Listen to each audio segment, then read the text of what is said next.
नमस्कार. राज्य शासनाने आज खूप काही महत्त्वाचे निर्णय घेतले. त्यामध्ये शेतकऱ्यांसाठी काय आहेत तर ते आपण आज समजून घेणार आहे. शेतकऱ्यांसाठी 2-3 महत्त्वाच्या गोष्टी त्यांनी सांगितल्या. याच्यामध्ये राज्यातील शेतीसाठी कृत्रिम बुद्धिमत्ता धोरणाला मान्यता देण्यात आली आहे. त्याचबरोबर आणीबाणीच्या काळात तुरुंगवास भोगलेल्या नागरिकांचं मानधन दुप्पट करण्यात देखील येणार आहे. महाराष्ट्रामध्ये कृत्रिम बुद्धिमत्ता धोरण 2025 ते 29 पर्यंत मंजूर करण्यात आलं आहे.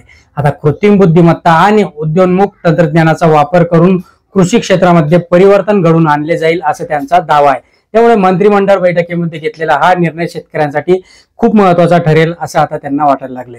तसेच धारावीच्या पुनर्विकास आणि आदिवासी भारतीयांच्या मुलांच्या शिक्षणाबाबत देखील महत्त्वाचे निर्णय घेण्यात आले.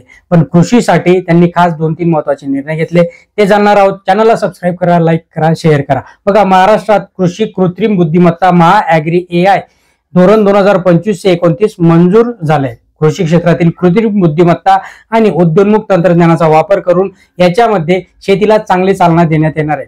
कृत्रिम बुद्धिमत्ता, निर्मितीक्षम कृत्रिम बुद्धिमत्ता, इंटरनेट ऑफ थिंग्स, ड्रोन, संगणकीय दृष्टिकोन, रोबोटिक्स, पुनर्वापन, विश्लेषण, या सगळ्या गोष्टी. परत ॲग्रिस्टेक झालं तुमचं, AgriStack, Mahadev, crops app, AgriStack, digital, शेतीशाळा, DBT यांसारख्या सगळ्या गोष्टींचा वापर आता AIच्या माध्यमातून होणार आहे. तसंच केंद्र सरकारच्या विंड्स म्हणजे weather information network data system प्रकल्पाअंतर्गत ग्रामपंचायत स्तरावर स्वयंचलित हवामान केंद्राची उभारणी देखील करण्यात येणार आहे. याचा खूप काही मोठा फायदा शेतकऱ्यांना होणार आहे. यासाठी महावेद प्रकल्पास मुदतवाढ देण्याचा निर्णय राज्य शासनाने घेतलाय. राज्यातील सर्व गावांमध्ये हवामान विषयक अचूक माहिती मिळावी यासाठी हा प्रकल्प आहे, जेणेकरून शेतकऱ्यांचा त्याचा फायदा होईल.